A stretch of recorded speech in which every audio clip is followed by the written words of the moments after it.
ఓం నమో భగవతే వాసుదేవాయ. మహంకాళి అన్నపూర్ణని నేను మీకు ఒక చిన్న చిట్కా చెప్పబోతున్నాను. అయితే ఇలా ఇడ్లీ ప్లేట్లు ఉంటాయి కదా, అంటే నా దగ్గర తెల్ల గిలేటివి ఉండే, మేము కొత్తగా స్టీల్ తెచ్చాము. తెచ్చి కూడా ఒక సంవత్సరం అయింది. అయితే ఏమైందంటే, మా చిన్నారి ధన్విక ఉంది కదా, ధన్విక ఇడ్లీ ప్లేట్లు అంటే నేను పని ఏమో కడతా కానీ ఇట్లా తీసి పెట్టేది, ఇడ్లీలు కాగానే అలా బాక్స్లో పెట్టేసి మూత పెట్టి పెట్టేస్తా. అయినా సరే ఆమె తీసి ఆడుతుంది అనమాట. అయితే ఇట్లనే ఆడుతుంది, చాలాసార్లు ఆడుతుంది, ఎప్పుడు ఆడుతూనే ఉంటుంది.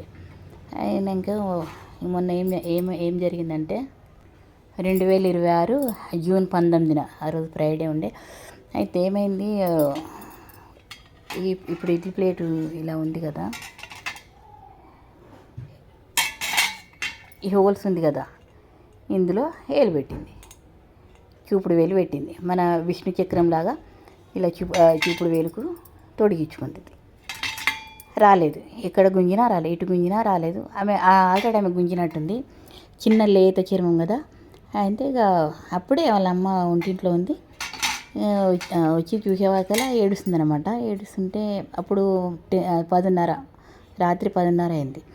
ఇలా ఏలు పెట్టింది, రానట్టుంది, ఏడుస్తుంది. వచ్చి తీసేవాకలా రాలేదు, టైట్ అయిపోయింది అనమాట. ఇందులోకి హోల్స్కి ఆమె ఏలుకి టైట్ అయిపోయింది. ఎంతకు రాలేదు. సబ్బు పెట్టినా, ఆయిల్ పెట్టినా, ఏది పెట్టినా రాలేదు. కట్టింగ్ ప్లేయరు, పట్టుకరు, ఏమేమో చాలా తెచ్చి ట్రై చేశారు, రాలేదు. ఇంకా ఏడుస్తూనే ఉంది పాప. ఇది వస్తలేదు, ఇళ్ళకి లేరు, ఎట్లా చేసినా వస్తలేదు. సన్న ఏల, చిన్న పాపది, ఇంత బరువు మొయ్యాలి కదా ఏలికి, వస్తలేదు, ఎంతకు రాలేదు. అయితే ఇది గిలేటిది అయితే, రాతేంటిది అయితే తొందరగా వచ్చేస్తుందంట కట్ చేస్తే, కట్టింగ్ ప్లేయర్కైనా దేనికైనా కట్టర్కైనా. ఇప్పుడు ఇది ప్లేట్, ఈ ఏలు రావాలంటే ఇదంతా కట్ చేయాలి కదా, ఇదంతా చాలా కష్టపడి కట్ చేశారు. ఇక ఇంతవరకు వచ్చింది. ఇంతవరకు వచ్చిన తర్వాత ఇప్పుడు ఇక్కడ పక్కన ఏలుంది కదా, ఇప్పుడు ఇది ఏలు తాకకుండా కట్ చేయాలి. ఇందులో ఏలు ఇరుకపోయింది కదా. ఇంకా వెనుక చూడండి ఎంత బందోబస్తు ఉంది. ఇప్పుడు వెనుక ఇప్పుడు ఇందులో ఏలుంది. ఈ ఏలుకు తాకకుండా ఇంత కట్ చేయాలంటే ఇది చాలా కష్టమైంది. ఇది చాలా మందంగా ఉందన్నమాట. ఇది కూడా ఎంతకు కట్టు కావాలి, చాలా కష్టపడి కట్టు చేశారు. ఇంకా రాత్రి 10:30 అంటే 12:30 దాకా 2 గంటలు అట్లనే ఏడుస్తుంది పాప. అది రావట్లేదు. ఇంకా నాకు వచ్చేసింది కానీ ఇది కట్ అయింది. ఇక దీని పక్కది కట్టు కావాలి. కట్టు కావాలంటే కింద ఏలుంది, పాప ఏడుస్తుంది. వాళ్ళ అమ్మ కింద ఆ పాపను పట్టుకుంది, ఏలు పట్టుకుంది. ఇంకా ఆ పాప ఏడుస్తూనే ఉంది. ఇంకా మన వల్ల కాదని చెప్పేసి హాస్పిటల్కు తీసుకెళ్ళారు. ఇక్కడ సంగారెడ్డిలో ధరణి హాస్పిటల్ అని ఉంది. పాపం ఆ టైంకు ఆ డాక్టర్ భగవంతునిలాగా మాకు హెల్ప్ చేశాడు. ఇంకా ఆ డాక్టర్ కొంచెం ధైర్యం చేసి, చాలా ధైర్యం చేసింది డాక్టర్. ఇక ధైర్యం చేసి తీసాడు. ఇక మా ప్రాణం లేచి వచ్చినట్టు అయిపోయింది. ఇంకా మా తన్విష్ అయితే ఇలా అన్నాడు, నానమ్మ దేవుడు లేడు కదా అని. అంటే వాళ్ళ చెల్లె బాధ, వాళ్ళ అన్నయ్య బాధ తట్టుకోలేక, వాడికి అర్థం కాదు కదా, దేవుడు లేడు కదా నానమ్మ అని అన్నాడు. అంటే లేదు నాన్న, దేవుడు ఉన్నాడు, దేవుడు లేకపోతే మనం ఎలా ఉంటాము, దేవుడు ఉన్నాడు, మనకు హెల్ప్ చేస్తాడు అని చెప్పాను. చెప్పిన తర్వాత ఇంకా హాస్పిటల్కి వెళ్ళి ఫోన్ చేశారు, వచ్చేసిందని. అప్పుడు మళ్ళీ మా తన్విష్కి అన్నాడు, చూసావా నాన్న, దేవుడు ఉన్నాడని చెప్పాను కదా. మా చెల్లికి డాక్టర్ గారు ఉన్నారు కదా, మనము దేవుణ్ణి డైరెక్ట్గా చూడలేమన్నమాట. మనం చూసి మన కళ్ళు తట్టుకోలేవు కాబట్టి ఎవరైనా మంచి పనులు చేస్తారు కదా, మంచి పనులు చేసినప్పుడు అందులోకి దేవుడు వెళ్తాడు.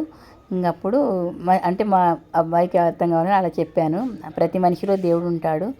అయితే ఆయనకు అంత అర్థం కాదు కాబట్టి మా డాక్టర్ గారు ఉన్నారు కదా, మంచి పని చేస్తుండు కదా, అప్పుడు ఆ దేవుడు అందులోకి వెళ్ళిపోయి మన చెల్లికి రక్షించాడు. దేవుడు అట్లా ఉంటాడు అనమాట. మంచి పనులు ఎవరైతే చేస్తారో వాళ్ళ లోపల దేవుడు వస్తాడు, వచ్చి చేస్తాడని చెప్పాను అనమాట.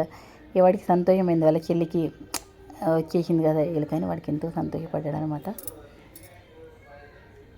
నేను ఈ వీడియో ఎందుకు చేశానంటే, ఎవరింట్లో అయినా చిన్నపిల్లలు ఉంటారు కదా, ఎవరికైనా అంటే ప్రాబ్లము చెప్పలేము, ఎప్పుడు ఏ ప్రాబ్లం వస్తుందో తెలియదు. కాబట్టి మనం ఎప్పుడైనా సరే ఇడ్లీలు చేసుకున్నప్పుడు పిల్లలకు అందుబాటులో ఇడ్లీ పాత్రలు కడిగిన అయినా సరే కడగని అయినా సరే ఏవైనా సరే చిన్నపిల్లలు ఉన్న వాళ్ళు జాగ్రత్తగా ఉండాలని చెప్పడానికి మాత్రమే నేను చేశాను. మేము చాలా బాధ అనుభవించాం కాబట్టి వేరే వాళ్ళు కూడా ఆ బాధ అనుభవించొద్దు అనే ఉద్దేశంతో నేను ఈ వీడియో తీశాను అన్నమాట. ఆడుకుంటే ఏమైంది నాన్న నీకు? ఏమైంది చెప్పు.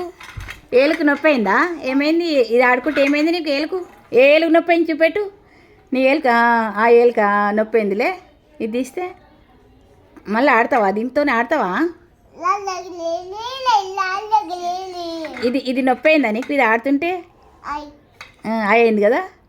ఇంకా ఇట్లనే మూసుకుంది అక్క చూడండి. ఆ ఏలుకు అయింది గుర్తుంది మా అమ్మాయికి. ఇట్లనే మూసుకుందనమాట.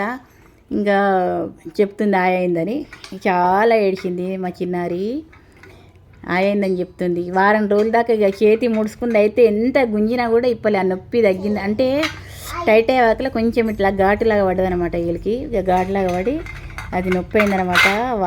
వారం దాకా చేతి ఇప్పలే. ఎంత ఇప్పినా కూడా ఇప్పనే లేదు ఆమె. ఇక అట్లనే మూసుకుంది. వారం అయినాక నొప్పి తగ్గినాక అప్పుడు చేతులు విడిచిపెట్టింది. దాని మీద మళ్ళీ ఆడతావా? అయింది తెలుసు కదా, మళ్ళీ ఎందుకు ఆడతావు? అయితే దీనికి సెట్ వచ్చిండు అనమాట. ఒకటి హాస్పిటల్లో పడే వచ్చింది. హాస్పిటల్లోకి ఇడ్లీ ప్లేట్ ఇచ్చి వచ్చింది అనమాట మా ధన్విక. ఈ స్టోరీ చేసినావు కదా.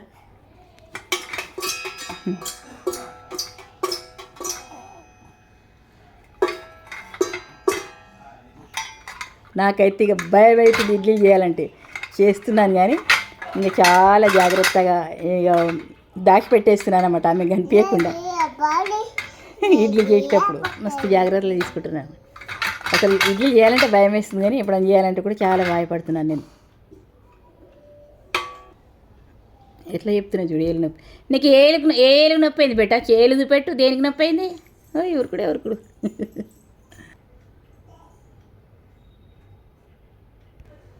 నీ వీడియో 2026 జూలై 30న తీశాను.